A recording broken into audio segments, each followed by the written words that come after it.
क्या कुछ इस पूरे बैठक के बारे में तैयारियां हो चुकी है, क्योंकि ज़्यादा दल आने की अपेक्षा भी कर रहे हैं? आज 5 बजे तीनों दलों की मीटिंग है। शरद पवार जी है, उद्धव जी है, मैं हूँ, और उसमें हम ये करेंगे, क्योंकि कांग्रेस ही चाहती थी कि हम होस्ट हो, पर अभी आज के मीटिंग में फाइनल होगा और उसमें हमारी मांग है कि हम होस्ट हो, तो इसलिए आज के मीटिंग में तय होगा। सर, पहले मीटिंग में जो है वो 19 दल शामिल थे, उसके बाद 25 से 26 दल शामिल हुए थे। कितने दल की अपेक्षा रखते हैं? देखो, ये तो दिल्ली की बात है, मैं उस पर बात नहीं करूँगा, लेकिन जो एनडीए का दल हमने देखा, तो एनडीए में महाराष्ट्र से 2 लोग गए थे जिनका एक सांसद भी नहीं है, वो अपने एमएलए पुरते हैं। तो इस तरह का हमारे इंडिया में आपको देखने नहीं मिलेंगे, जिनके मेजॉरिटीज़ है, जिनके पास सांसद है।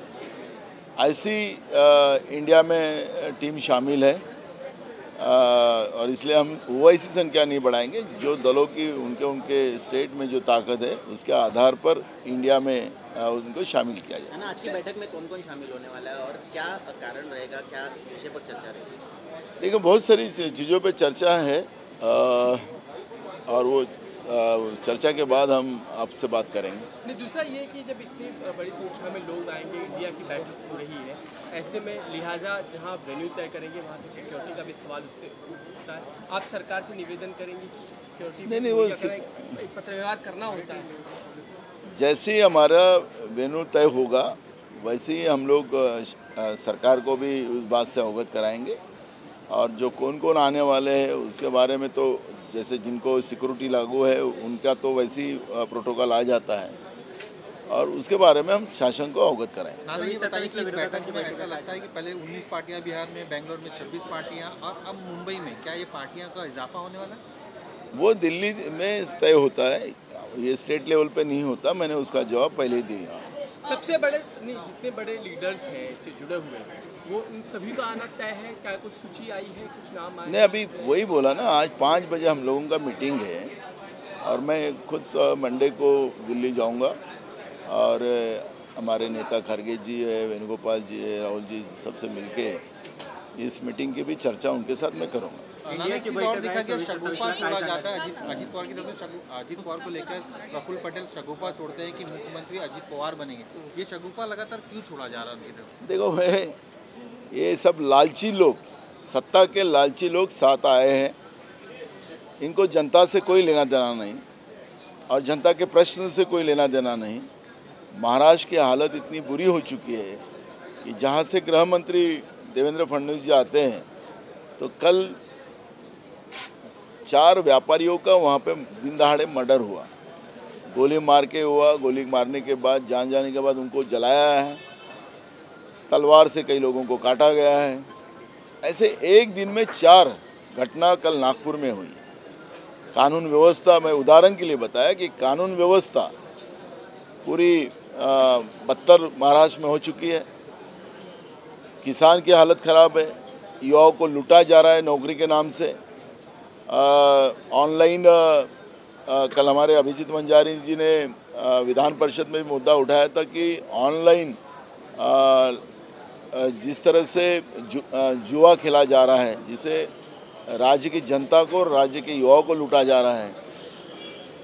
नौकरी तो दे नहीं सक रहे, लेकिन इस तरह से बर्बाद करने की व्यवस्था की जा रही है। महंगाई आसमान पार हो चुकी है, और ऐसे परिस्थिति में ये जो जिस तरह से ये मुख्यमंत्री बनेगा, वो मुख्यमंत्री बनेगा, ये विषय को डाइवर्ट करने के लिए ये जो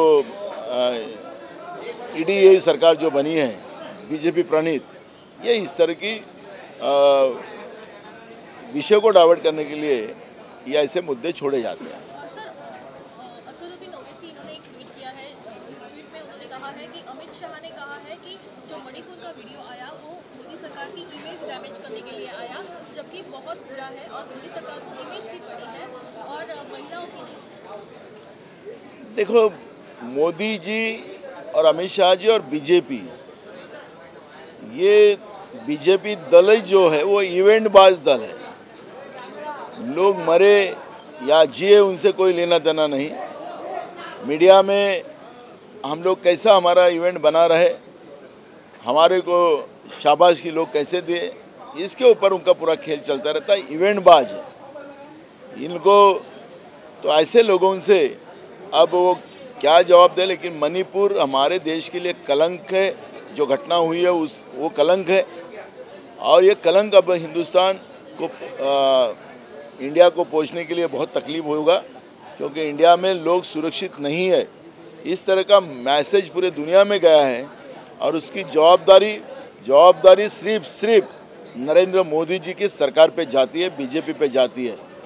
और इसलिए ये कलंक पहुंचने की जगह अपने हमें कोई गलत ना बोले, इसके ऊपर अगर सरकार बात करती है, देश के गृह मंत्री बात करते, तो ये लांछनास्पद है, इसका हम निषेध करते हैं।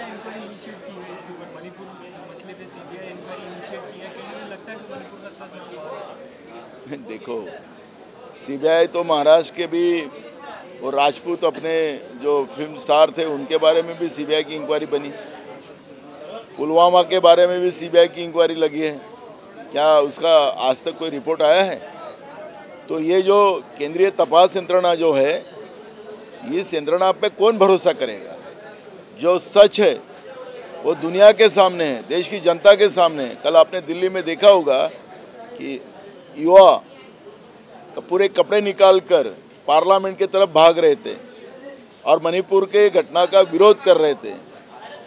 इस तरह पे ये लेवल पे इंडिया में कभी, भारत में कभी ये ऐसी घटना नहीं हुई। जो घटना होने शुरू हो गई है, बीजेपी केंद्र में हो या उनके राज्यों में हो, डबल इंजन की सरकार मांग कर पूरे देश को तबाह करने का काम बीजेपी ने किया है, और मणिपुर ये सबसे बड़ा उदाहरण देश के सामने है। मराठीमध्ये अजित पवार यांच्या बंडानंतर महाविकास आघाडीतील घटक पक्षांच्या नेत्यांची आज बैठक शरद पवारांसोबत आहे, काय नाही, त्याच्या पहिले आमची बैठक झालेली आहे। जे झालेलं आहे त्याच्याबद्दलची चिंता नाही, आम्हाला राज्याच्या जनतेची चिंता आहे। हे जे सगळे लोक आलेले आहेत हे मतलबाने आलेले आहेत, जनतेच्या प्रश्नाशी घेणे देणं नाही। काल नागपूरमध्ये व्यापाऱ्यांना दिवसाढवळ्या गोळ्या टाकण्यात आलं, तलवारीनं मारण्यात आलं, त्यांना जिवंत जाळण्यात आलं। नागपूरचे आता राज्यातले जे मंत्री आहेत, गृहमंत्री, ते नागपूरचे आहेत। नागपूरमध्ये म्हणजे महाराष्ट्रामध्ये कायदा व्यवस्थेचा प्रश्न निर्माण झालेला आहे, शेतकऱ्यांचे प्रश्न आहेत।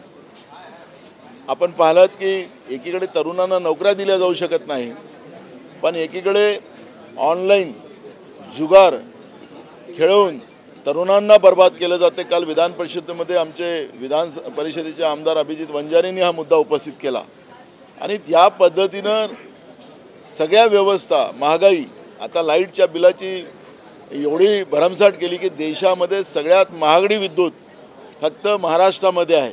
आणि म्हणून हे सगळे प्रश्न महाराष्ट्रात असताना हे जे मलाई खाणारी व्यवस्था जी सत्तेत आलेली आहे त्याचं दर्शन होते आहे।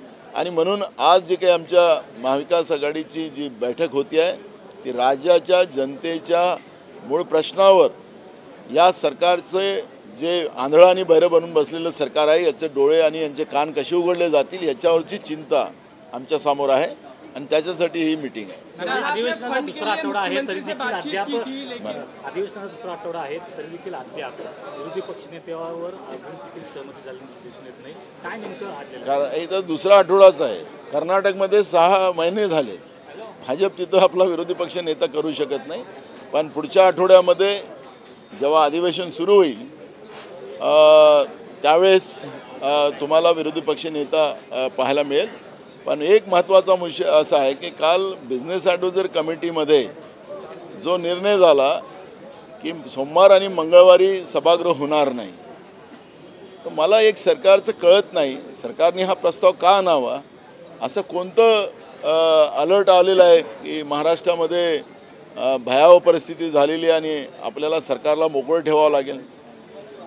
कशासाठी सोमवार मंगळवारचा दिवस यांनी अधिवेशन बंद ठेवण्याचा निर्णय घेतलेला आहे, हा प्रश्न आमच्या सगळ्यांच्या समोर निर्माण होत आहे। यांना खरं तर नैसर्गिक आपत्तीचं घेणं देणं नाही, पण यांची आका पुण्याला येतात दिल्लीवरून, त्या आकासाठी अधिवेशन रद्द करतात आहे का, हा प्रश्न या ठिकाणी निर्माण होत आहे। संदर्भात शेवटचे 3 दिवस संपलेले आहेत. 2 आठवडे झाले पण जनतेचे प्रश्न किती सुटले? आपण काल या सरकारचं बदमाशी आपण पाहिली. मी बदमाशी शब्द मुद्दाम वापरतो. SRA साठी एक नवीन कायदा तयार करण्याच्या बाबतचं 2 दिवसाच्या पहिले सरकारने घाईघाईमध्ये बिल आणलं आणि त्यांना आम्ही विचारलं की ॲडव्होकेट जनरलला आपण विचारलं का हा कायदा आणत असताना चर्चा झाली का कायदेशीर, आणि सभागृहात सरकारने सांगितलं, मंत्र्यांनी सांगितलं की आम्ही सगळं तपासून या पद्धतीचा कायदा आणतो आहे, लोकहिताचा कायदा आहे असं ते सांगत होते आणि लोकहितासाठी आम्ही तो कायदा पारित करवला. काल पुन्हा सरकार समोर आलं की आमचं चुकलं, पुन्हा आम्हाला आता या कायद्यामध्ये सुधारणा करायची आहे. म्हणजे हे सरकार, कारण मी काल सांगितलं विधानसभेमध्ये कुठलाही कायदा आम्ही बनवतो त्याचे दूरगामी परिणाम समाज व्यवस्थेवर होतात. हे सरकार कुठल्या लेवलवर त्या पद्धतीचे कायदे आणतात जे लोकांना त्रास व्हावं अशा पद्धतीचे कायदे आणतात बहुमताच्या आधारावर. हे पाशवी जे बहुमत या सरकारजवळ आहे, या पाशवी बहुमतावर जनतेचे प्रश्न अजून चिघळवायसाठी या पद्धतीचे कायदे सरकार आणताना आपण काल पाहिलेलं आहे. आणि त्याच्यामुळे या सरकारच्या समोर, या आंधळ्याबहिऱ्या सरकारच्या, या बधीर झालेल्या गेंड्याच्या कातळीपेक्षा जाड झालेल्या सरकारच्या समोर आम्ही गळा ओढून सगळ्या जनतेच्या भावना मांडतो आहे, वेदना मांडतो आहे. हे सरकार किती ते प्रश्न सोडवण्यामध्ये यश सरकारला येईल हे आज आम्हाला सांगता येणार. संदर्भात शेवटचे 3 दिवस राहिलेले आहेत, मात्र शेतकऱ्यांना सर्व्हर डाऊन असल्यामुळे अडचण येत आहे. या संदर्भात काँग्रेस पक्षाच्या वतीने आपण आम्ही आम्ही विधानसभेमध्ये ती भूमिका मांडणार आहे आणि सरकारने मुदत वाढवावी अशी मागणी आम्ही करणार. दादा अजित पवार हे मंत्रालयात पोहोचलेले आहेत, त्या ठिकाणी ते आढावा घेत आहेत. मराठी होऊन जात. हां, अजित पवार आता मंत्रालयात पोहोचले, त्या ठिकाणी ते कृषी विभागाचा आढावा घेत आहेत. सर्व नेत्यांना एक मिनिट. हां, अजित पवार सुद्धा मंत्रालयात पोहोचले, त्या ठिकाणी ते आढावा घेत आहेत. काय नेमकं त्यांना सांगू इच्छितात? नाही, आढावा काय घ्यायचा आहे? याच्यामध्ये पूर परिस्थिती भयावह आहे. काही भागामध्ये 3दा दुबार पेरणी झालेली आहे. हे सरकारजवळ आकडे आहेत. हे सगळे आकडे असताना सुद्धा सरकार ह्या आढावा घेणं आणि सर्वे घेण्याच्याच याच्यात राहील तर तिथपर्यंत शेतकऱ्यांच्या आत्महत्या वाढतील. तात्काळ भरीव मदत, कारण की हे वर्ष शेतकऱ्यांचं वाया गेलेलं आहे आणि ही मदत करत असताना ही थोडी मदत देता कामा नये. ही त्यांच्या झालेल्या नुकसानीच्या बरोबरची मदत द्यावी ही सूचना आमची राज्याच्या सरकारला है। मंगलवार को भी अधिवेशन का सत्र नहीं होगा, क्या वजह लगती है? सरकार ने 2 दिन नहीं, सरकार को क्या अलर्ट मिला है मुझे पता नहीं, क्या भूकंप आने वाला है उसकी ये हुआ है, और जो भी हमने अंदाज बनाया तो उसमें यही पता चला कि इनके आका आ रहे दिल्ली से पुणे के लिए, और उसके लिए विधिमंडल का अधिवेशन ही रद्द कर दिया है 2 दिन के लिए। ये आका की कितनी चिंता है, और लेकिन राज्य की जनता की चिंता नहीं है, उसमें स्पष्ट होता है।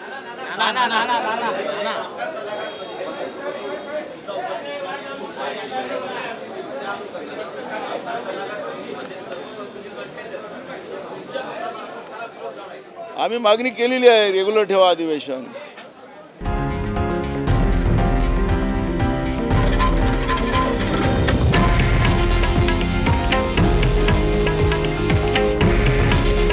हे आहे देशातील नंबर 1 न्यूज नेटवर्क आणि आपण पाहत आहात TV9 मराठी। काळजी तुमची, हित महाराष्ट्राचं।